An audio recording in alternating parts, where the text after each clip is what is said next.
আমরা যেটা ভূত বলে থাকি আসলে সেটা অতৃপ্ত আত্মা।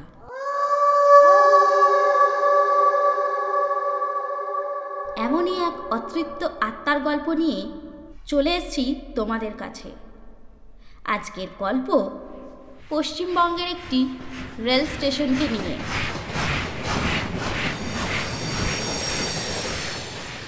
কেবলমাত্র রেল স্টেশন নয়, ভৌতিক রেল স্টেশন।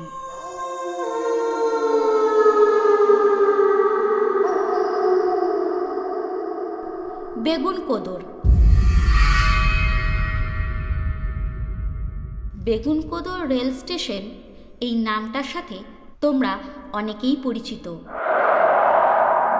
কিন্তু যারা জানে না তাদের জন্য বলে রাখি, এটা একসময় ভারতের সবথেকে ভৌতিক স্থানের মধ্যে একটি হিসেবে ধরা হতো।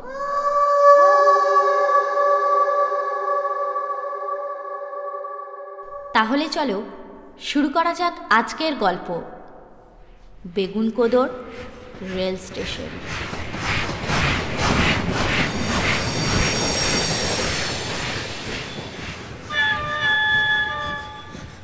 গল্পটা যদি তোমাদের ভালো লাগে তাহলে অবশ্যই লাইক করবে, আর যারা যারা এখনো পর্যন্ত সাবস্ক্রাইব করোনি তারা চ্যানেলটি সাবস্ক্রাইব করে নেবে, আর বন্ধুদের সাথে গল্পটি শেয়ার করো। চলুন শুরু করা যাক আজকের গল্প। গল্পের মুখ্য চরিত্রে স্বপনবাবু। আজ থেকে প্রায় 50 বছর আগেকার ঘটনা। এই বেগুনকোদর রেল স্টেশনটা ছিল খুবই ছোট। সারাদিনে অল্প সংখ্যক ট্রেন যেত এই স্টেশনের উপর দিয়ে। তার মধ্যে হয়তো 2-1টা ট্রেনই দাঁড়াতো এই স্টেশনে। আবার কোনো সময় কোনো ট্রেনই এখানে দাঁড়াতো না। কিছুদিন পর ট্রেন কর্তৃপক্ষ ঠিক করে এই স্টেশনে ট্রেনের সংখ্যা যদি কিছু বাড়ানো যেত তাহলে হয়তো এই এলাকার মানুষদের একটু সুবিধে হতো। সেই ভেবে তারা সমস্ত ব্যবস্থা নেয় এবং ট্রেনের সংখ্যাও বাড়ায়। এবারে দিনে 2টি এবং রাতে 1টি ট্রেন দাঁড়াবে এই স্টেশনে। যেখানে আগে সপ্তাহে 2টি ট্রেন দাঁড়াতো রাতে, সেখানে প্রতিদিন দাঁড়াবে 1টি করে ট্রেন। তার জন্য সেখানে রাতের ডিউটির জন্য একটি স্টেশন মাস্টার নিয়োগ করা হয়। যেহেতু এটা একটা ছোট স্টেশন আর ট্রেনের সংখ্যাও কম ছিল, তাই কেবল দিনের ডিউটি ছিল সকলের। রাতের ডিউটি করার জন্য নিয়োগ করা হয় স্বপন নামে এক রেল কর্মচারীকে, যে কিনা এতদিন কর্মরত ছিল উত্তরবঙ্গর এক রেল স্টেশনে, এবং তারও এটাই ছিল প্রথম রাতের ডিউটি। স্বপন যখন বেগুনকোদরে আসে তখন সে তার বউকে সঙ্গে করে নিয়ে আসে। স্টেশনের সংলগ্নেই ছিল তাদের রেল কোয়ার্টার। তখন রাত 9টা। স্বপন তৈরি হয়ে বেরোয় ডিউটি করার জন্য। সে স্টেশনে গিয়ে দেখে পুরো স্টেশন একেবারে খালি পড়ে আছে। যারা দিনে ডিউটি করেছিল তারা আর কেউই উপস্থিত নেই। কেবল একজনই ছিল, যে কিনা স্বপনবাবু আসতেই তাকে সমস্ত কিছু বুঝিয়ে দিয়ে চলে গেলেন।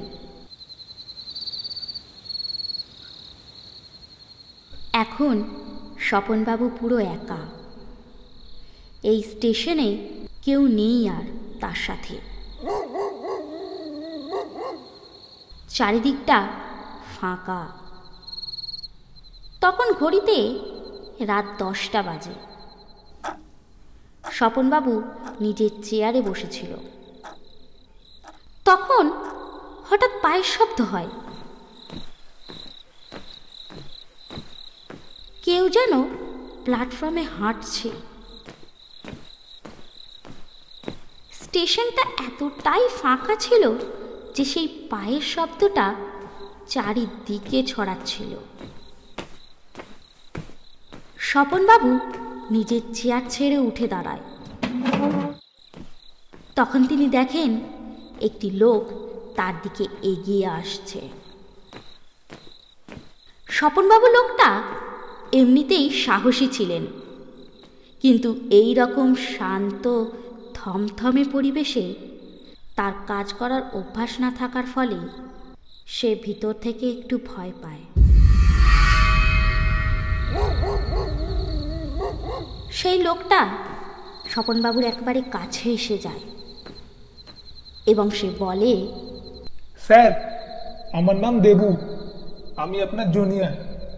আজ আমারও ডিউটি পড়েছে আপনার সাথে। আচ্ছা, আসো। দেবু আর স্বপনবাবু দুজনেই চেয়ারে বসে পড়ে এবং নিজের নিজের কাজ করতে থাকে। তখন রাত 12:45। স্বপনবাবু একটা ট্রেনের শব্দ শুনতে পায়। সে তার হাতের ঘড়িটার দিকে তাকিয়ে দেখে সময় হলো 12:45।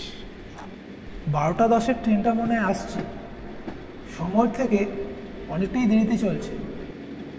তখন ঘড়িতে 12:55। ট্রেনটি স্টেশনে এসে পৌঁছায়।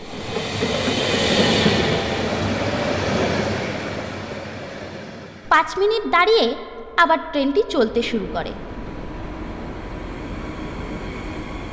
স্বপনবাবু ট্রেনের চালকের সাথে কথা বলে নিজের চেয়ারে এসে বসে। তখন তার নজর যায় একটি মহিলার দিকে। সে ট্রেনের পিছনে ছুটছে। দেখে মনে হচ্ছিল মহিলাটা ট্রেনটি ধরার জন্য দৌড়াচ্ছে। স্বপনবাবু মনে মনে চিন্তা করেন, 12:10 ট্রেন 12:55 এসেছে, তাও ওই মহিলাটা ধরতে পারলো না ট্রেনটা। এই চিন্তা করতে করতে সে যখন আবার প্ল্যাটফর্মের দিকে দেখে, সে দেখে তখন আর কেউ নেই সেখানে। আরে, মহিলাটি কোথায় গেল? দেবু, দেখলেন মহিলাটি কোথায় গেল?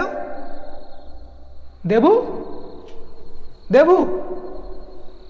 2-3 বার ডাকলেও দেবু তার কথায় কোনো উত্তর দেয় না। সে নিজের কাজ করতে থাকে। এর আবার কি হলো? তারপর আর কোনো ট্রেন ছিল না, তাই স্বপনবাবু চিন্তা করে একটু জিরিয়ে নেওয়া যাক। এই ভেবে সে তার চোখের পাতা এক করে। কিছুক্ষণের মধ্যেই সে ঘুমিয়ে পড়ে। পাখির ডাকে তার ঘুম ভেঙে যায়। চোখ খুলেই সে দেখে দিনের আলো ফুটে গেছে। পাশে তাকিয়ে দেখে দেবু সেখানে নেই। দেবু, এ দেবু, কোথায় গেলে তুমি? স্বপনবাবু অনেকবার দেবুকে ডাকে এবং প্ল্যাটফর্ম ঘুরেও দেখেন, কিন্তু দেবুকে কোথাও খুঁজে পাওয়া যায় না। কোথায় গেল দেবু? এখনো তো ডিউটি শেষ হয়নি, তাহলে ও কি না বলে চলে গেল? তখন ঘড়িতে সময় সকাল 6টা। 9টা নাগাদ সকালের শিফটের লোকজন আসলেই স্বপনবাবু তাদের সাথে কথা বলে তার ডিউটি শেষ করে সে নিজের কোয়ার্টারে চলে যায়। রাতে আবার যখন স্বপনবাবু ডিউটি করতে আসে, আবার সে পুরো স্টেশনে একাই থাকে। রাত 11টা বেজে যায়, কিন্তু দেবু তখনও আসেনি সেখানে। তখন রাত 12:20। পুরো স্টেশন চত্বরটা নিস্তব্ধ। হঠাৎ শোনা যায় ভেসে আসছে ট্রেনের শব্দ। 12:10 ট্রেনটা আসছে। তখন ঘড়িতে প্রায় 12:30। ট্রেন এসে দাঁড়ায় স্টেশনে। স্বপনবাবু যায় ট্রেন চালকের সাথে কথা বলতে এবং কথা বলে সে এসে নিজের চেয়ারে বসে পড়ে। ট্রেন 5 মিনিট দাঁড়িয়ে আবার রওনা দেয়। স্বপনবাবু দেখে আবার সেই মহিলা একইভাবে ট্রেনের পিছনে ছুটছে।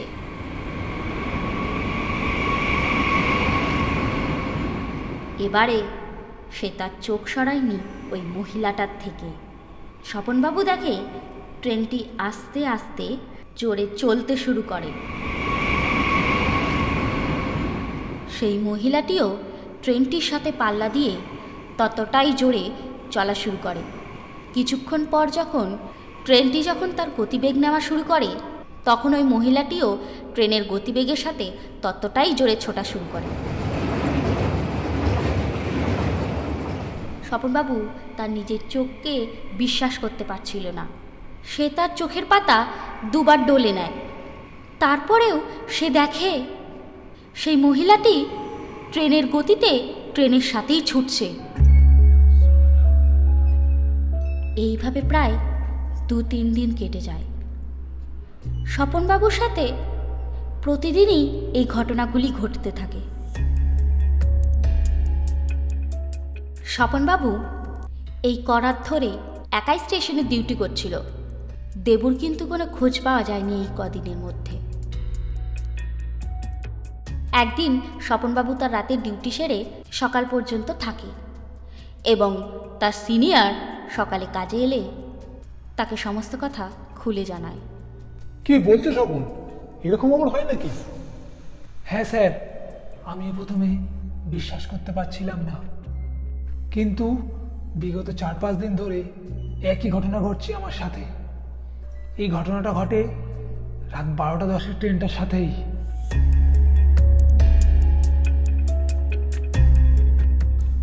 আমার মনে হয় তোমার নাইট শিফট করার অভ্যাস নেই বলে তুমি ঘুম চোখে এসব দেখছো।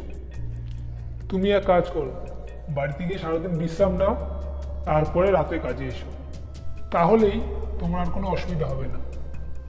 সেই সব কথা শুনে স্বপনবাবু মনে মনে চিন্তা করে, আমি আজকের ওই মহিলাটির সামনে যাব, গিয়ে দেখব আমার ধারণাটি ঠিক না ভুল, তাহলেই সব প্রমাণ হয়ে যাবে। সেই মতো স্বপনবাবু রাতে কাজে আসে এবং 12:10 ট্রেনটির জন্য অপেক্ষা করতে থাকে। তখন ঘড়িতে রাত 12:35। স্বপনবাবু শুনতে পায় 12:10 ট্রেনটি আসছে।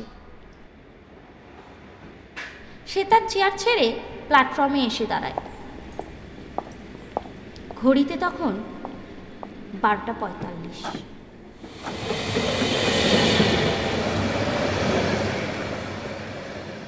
ট্রেনটি এসে থামে। স্বপনবাবু ট্রেন চালকের সাথে কথা বলে এবং স্টেশনের একেবারে শেষের দিকে গিয়ে দাঁড়ায়, যাতে ট্রেনটির সাথে যখন ওই মহিলাটি ছুটবে তখন যেন তার দিকেই আসে। 5 মিনিট পর ট্রেনটি চলা শুরু করে।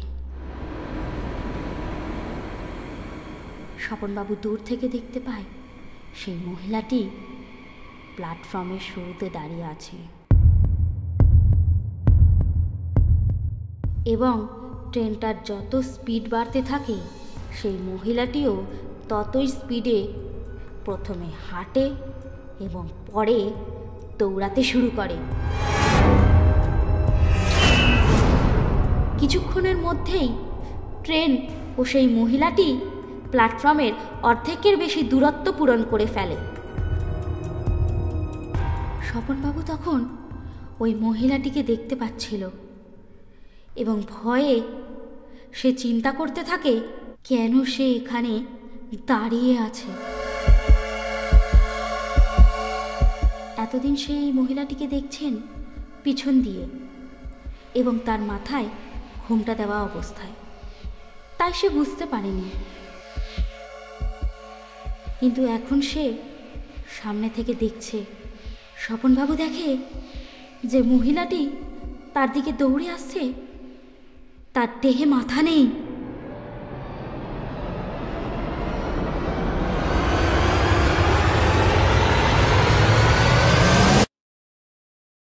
শুধু দেহটি তার দিকে ছুটে আসছে। স্বপনবাবু পালানোর জন্য পিছনে ঘুরতেই সে দেখে সামনে দেবু দাঁড়িয়ে। স্বপনবাবু তাকে ছুতেই তার মাথা আর ধর আলাদা হয়ে মাটিতে পড়ে যায়।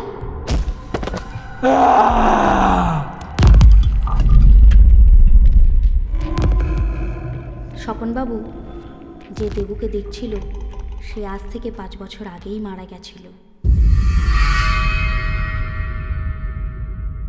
স্বপনবাবুর সাথে যে ঘটনাগুলি এখন ঘটছিল সেটা দেবুর সাথে অনেক আগেই ঘটে গেছিল। দেবু যখন এই মহিলাটিকে একদিন আটকানোর চেষ্টা করেছিল, পরের দিন দেবুর দেহ এই ট্রেন লাইনে একইভাবে পড়ে থাকতে দেখা যায়। তারপর থেকে এই স্টেশনটি রাতে বন্ধ করে দেওয়া হয়েছিল এবং 5 বছর পর যখন সেটি চালু করে স্বপনবাবুই আসে প্রথম সেখানে আবার নাইট ডিউটি করতে। আবারও সেই একই ঘটনাই ঘটে। পরের দিন সকালে ট্রেন লাইনে স্বপনবাবুর দেহও পাওয়া যায়। দেবু এবং স্বপনবাবুর সাথে আসলে কি ঘটেছিল তা সাধারণ মানুষের কাছে আজও অজানা। যদি গল্পটা ভালো লেগে থাকে তাহলে চ্যানেলটা অবশ্যই আজকে সাবস্ক্রাইব করে দেবেন আর লাইক আর শেয়ার করতে কিন্তু ভুলবেন না। কোনো সাজেশন থাকলে কমেন্টে লিখে জানিও। তোমাদের কাছে এরকম যদি কোনো ভালো গল্প থাকে তাহলে আমাদেরকে অবশ্যই পাঠাতে পারো, আমরা তোমাদের গল্পটা ন্যারেট করব।